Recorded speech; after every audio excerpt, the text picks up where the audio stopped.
Meanwhile, Iran's foreign minister says his country is ready to give the opportunity to the U.S. to prove its goodwill towards the Iranian nation.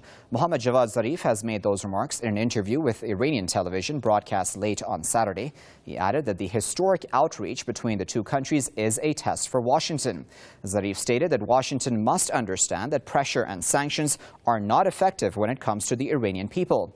Iran's foreign minister also mentioned his country's nuclear energy program, saying Tehran seeks a win-win scenario when nuclear talks resume this month with world powers.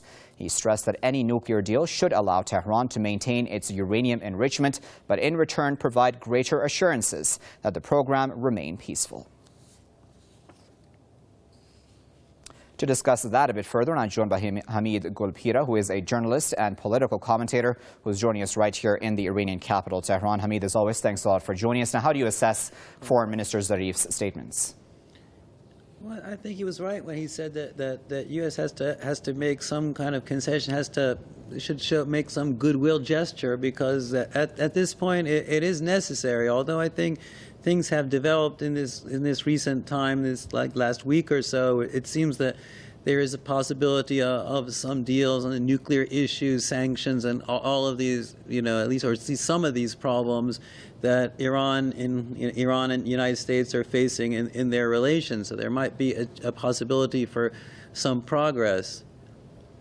So, Hamid, how much of an issue do you think the Israel factor will play in all of this?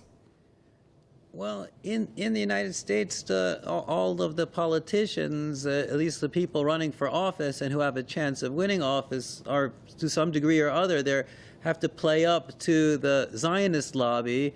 Even if they don't like them so much, they have a certain amount of power, a reasonable amount of power, a great deal of money. They're investing in campaigns, so that they have to play up to them to a certain degree. But Obama himself has the advantage of that the United States has term limits. He's already won a second election as U.S. president. He's not going to run again. So there's one advantage for President Obama, that he doesn't have to worry about a future campaign and worrying about funding or dirty tricks on the side of the Zionist lobby. But at the same rate, you have people in the U.S. Senate and the House of Representatives who do want to run again for office and are worried about the Zionist lobby, the amount of money they have, the fact that they could invest in a rival candidate or do many other things. So there's a certain influence there. But like I say, at the same rate, you have at least Obama is